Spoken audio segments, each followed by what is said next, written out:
জয় হিন্দ, জয় হিন্দ, জয় হিন্দ।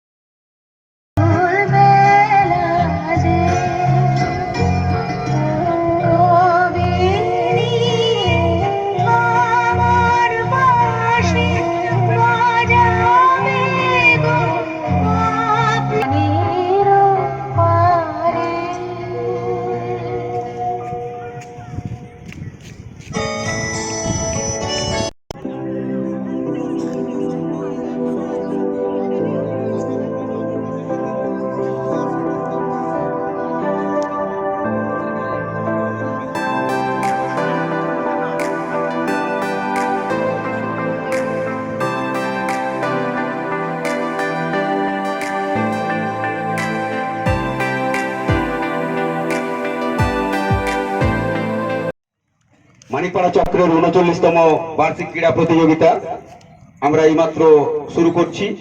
আমরা বরণ করে নিলাম আমাদের মন্ত্রী মহোদয়াকে। আমরা এরপরে বরণ করে নেব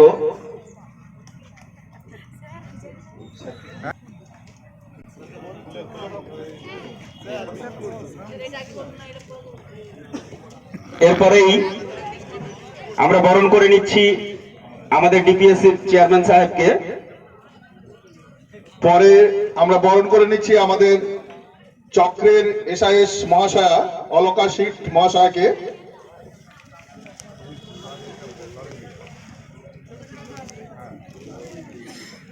আমরা বরণ করে নিচ্ছি আমাদের মানিকপাড়া বিবেকানন্দ বিদ্যাপীঠের প্রধান শিক্ষক মাননীয় ডক্টর শৈবাল মহাপাত্রকে।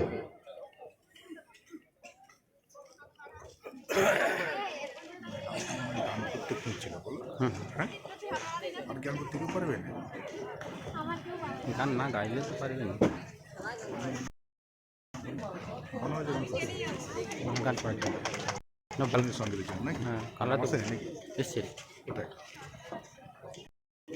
দেখতে পাচ্ছি আমাদের বরণ পর্ব।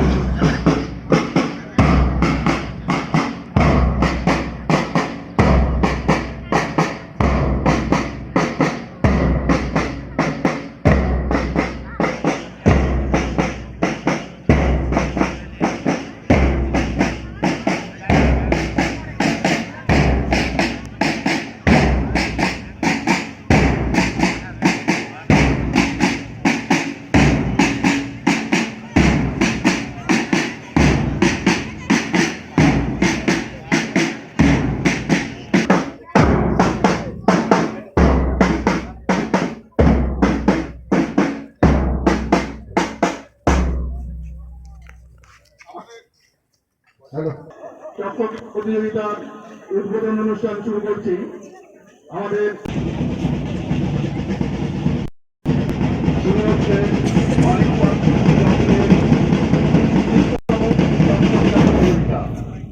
এরপরেই আমরা আমাদের চক্রের ক্রীড়া প্রতিযোগিতার যে পতাকা সেটি উত্তোলন শুরু হবে। সেই 5টি সবাইকে হাতে হাত মিলিয়ে আমাদের প্রতীক প্রচলনের মাধ্যমে ক্রীড়া প্রতিযোগিতার জন্য অনুরোধ জানাই। সমস্ত অতিথিবর্গকে অনুরোধ করছি আপনারা আপনাদের আসন গ্রহণ করুন। এরপরে আমাদের উদ্বোধনী সঙ্গীত গাইবেন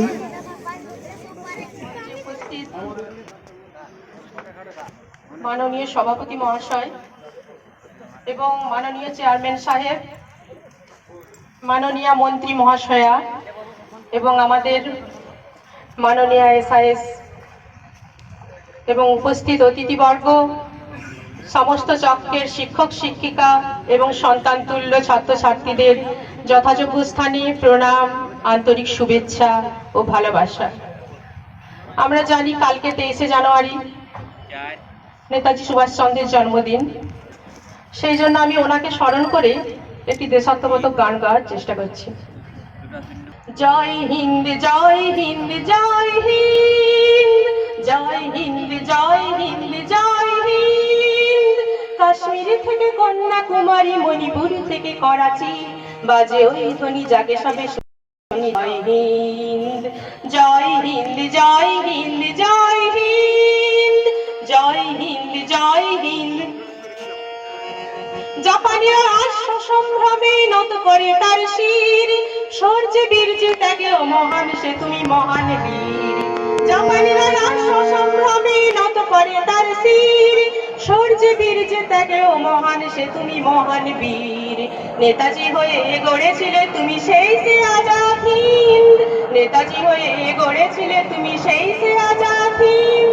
জয় হিন্দ, জয় হিন্দ, জয় হিন্দ, জয় হিন্দ।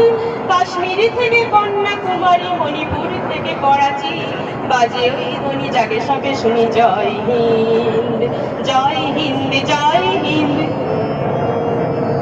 চলো দিল্লি উঠিল আজ যেদিন তোমার কণ্ঠে, চমকে উঠিল ভারতবর্ষ আজাদি সেনার বীরত্বে। চলো দিল্লি উঠিল আজ যেদিন তোমার কণ্ঠে, চমকে উঠিল ভারতবর্ষ আজাদি সেনার বীরত্বে। আজি শুভক্ষণে দিকে দিকে তাই শুনি জয় হিন্দ, আজি ক্ষণে দিকে দিকে তাই শুনি জয় হিন্দ, জয় হিন্দ, জয় হিন্দ, জয় হিন্দ। কাশ্মীর থেকে কন্যাকুমারী, মণিপুর থেকে করাচি, বাজে ওই ধ্বনি জাগে সবে শুনি জয় হিন্দ, জয় হিন্দ, জয় হিন্দ, জয় হিন্দ, জয় হিন্দ, জয় হিন্দ, জয় হিন্দ।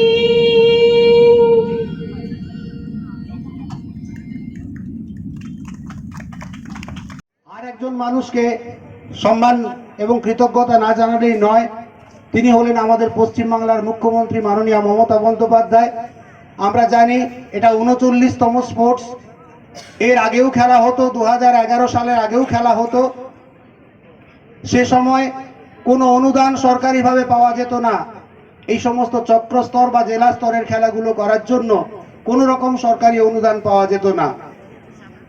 মাননীয় মুখ্যমন্ত্রী তিনি ক্ষমতায় আসার পর চক্রগুলোকে ১,১০,০০০ টাকা করে এবং জেলা স্তরে ৫ লক্ষ টাকা করে অনুদান দিচ্ছেন, যাতে খেলাটা সুষ্ঠুভাবে সম্পাদন করা যায়। শুধু সেটাই নয়, একটা সময় ছিল যখন আমাদের এই ঝাড়গ্রাম জেলার মানুষ খেলা এবং সংস্কৃতি চর্চা ভুলতে বসেছিল, তখন গুলির আওয়াজ এবং বারুদের গন্ধে ঝাড়গ্রাম জেলা মম করত। সেরকম একটা পরিস্থিতি থেকে ঝাড়গ্রাম জেলাকে আজকে একটা শান্তিপূর্ণ পরিবেশ দিয়েছেন মাননীয় মুখ্যমন্ত্রী। তো আজকে ঝাড়গ্রাম জেলার সর্বত্র যেভাবে ক্রীড়া চর্চা এবং সংস্কৃতি চর্চা এগিয়ে চলেছে, সেখান থেকে নিঃসন্দেহে বলা যায় যে ঝাড়গ্রাম জেলা সুস্থ আছে, ভেতরে ভেতরে সবল আছে এবং অগ্রগতির পথে এগিয়ে চলেছে। এবং আমি মাননীয় মুখ্যমন্ত্রী মমতা বন্দ্যোপাধ্যায় এবং আমাদের মন্ত্রী মাননীয় বীরবা হাঁসদাকে পুনরায় কৃতজ্ঞতা জানাই, এবং মঞ্চে উপবিষ্ট ডিআইএসি সাহেব, এছাড়াও বিশিষ্ট সমাজসেবী দুজন রয়েছেন, সম্মানীয় এসআই মহোদয়া রয়েছেন, সবাইকে আমি কৃতজ্ঞতা এবং অভিনন্দন জানিয়ে আমার বক্তব্য শেষ করলাম। ধন্যবাদ। মঞ্চে উপস্থিত আমাদের ডিপিসি চেয়ারম্যান সাহেব থেকে আরম্ভ করে ডিআই সাহেব আছেন, এসআই ম্যাডাম আছেন এবং আমার বিশিষ্ট অতিথি যারা আছেন সবাইকে যথাযোগ্য স্থানে সম্মান জানাই। মানিকপাড়া চক্রে এখানেই আজকে ক্রীড়া প্রতিযোগিতায় উপস্থিত আমাদের শিক্ষক শিক্ষিকা যারা আছেন তাদেরকেও যথাযোগ্য স্থানে সম্মান, এবং ছোট ছোট যারা এসো অনেক অনেক শুভেচ্ছা, ভালোবাসা, অভিনন্দন। আমি বক্তব্য দীর্ঘায়িত, কারণ আজকের আবহাওয়াটাও অন্যরকম ভালো লাগে এখানে আসলে। গতবারও এসেছিলাম, এবারেও এসেছি। বাচ্চাদের সাথে মনে হয় যে সারাদিনের যে ব্যস্ততা থাকে সেই ক্লান্তি দূর করার জন্য এই জায়গাটা খুব গুরুত্বপূর্ণ জায়গা বলেই মনে হয়েছে এবং বারবার এখানে আসি। এবং আমি সবার কাছে, যারা অভিভাবকরা আছেন, শিক্ষক শিক্ষিকা, সবার কাছে অনুরোধ করব যে বাচ্চাদেরকে প্রকৃত শিক্ষা আমরা যেন সবাই মিলে দিই। সেই শিক্ষার মধ্যে খেলাধুলাটাও একটা শিক্ষা। আমরা গত দেখেছিলাম আমাদের সময় আমরা খেলাধুলা প্রচণ্ড পরিমাণে করতাম, কিন্তু এখনকার ছেলে মেয়েদের মধ্যে এত চাপ আমরা দিয়ে দিচ্ছি যে ছেলেমেয়েরা খেলাধুলা করতে পারে না। এবং খেলাধুলা যদি না করে, অন্য বাচ্চাদের সাথে যদি মেশামেশি না করে, তাদের মানসিকতা যেভাবে তৈরি হচ্ছে ইদানিং আমরা যেটা দেখতে পাচ্ছি কি খুব স্বার্থপর হয়ে যাচ্ছি সবাই, বাচ্চাদেরকেও আমরা স্বার্থপর করে দিচ্ছি। সেই জায়গা থেকে বেরিয়ে আসতে হবে বাচ্চাদেরকে ভালো রাখতে গেলে তাদেরকে সবার সাথে মিশতে দিতে হবে, খেলতে দিতে হবে, এবং অবশ্যই শরীরচর্চাটা আমরা কতটা গুরুত্বপূর্ণ সেটা কোভিডকালে বুঝেছি। তাই আসুন সবাই মিলে আজকের এই দিনে শুধু স্পোর্টসের জন্য বাচ্চাদেরকে নিয়ে আসা নয়, আজকে সবাই মিলে যারা আমরা বড়রা আছি আমরা প্রতিশ্রুতি নিই যে বাচ্চাদেরকে তাদের জীবনটাকে আবার নতুন করে ফিরিয়ে দেব, অবশ্যই পড়াশোনা করাবো, খেলাধুলাও যাতে তার সাথে ইনক্লুডিং থাকে, এবং বাচ্চাদের উজ্জ্বল একটা ভবিষ্যৎ যাতে আমরা তৈরি করি, এই জায়গা থেকেই আমাদের প্রতিশ্রুতি নিতে হবে। এই বলে সবাইকে যথাযোগ্য স্থানে সম্মান, অভিনন্দন, ভালোবাসা, শুভেচ্ছা জানিয়ে আমার বক্তব্য শেষ করছি। নমস্কার।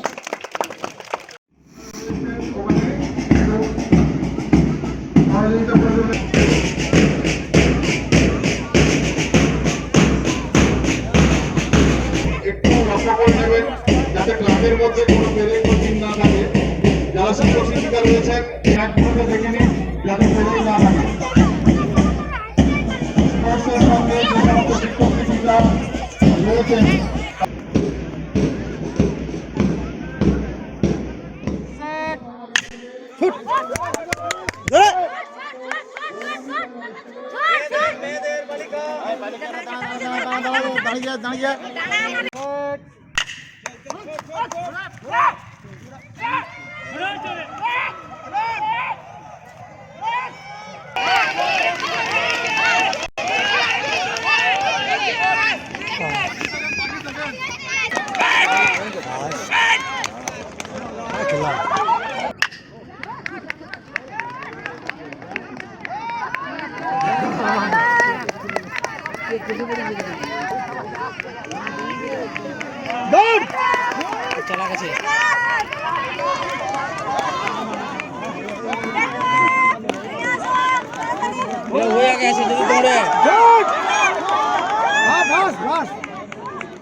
বললাম তো করবে না।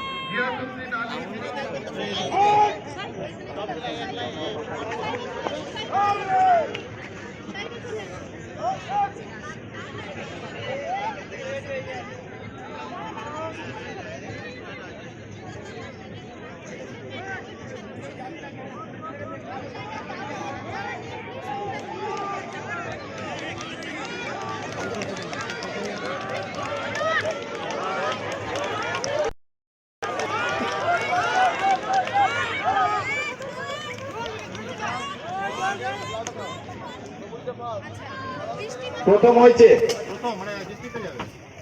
সেকেন্ড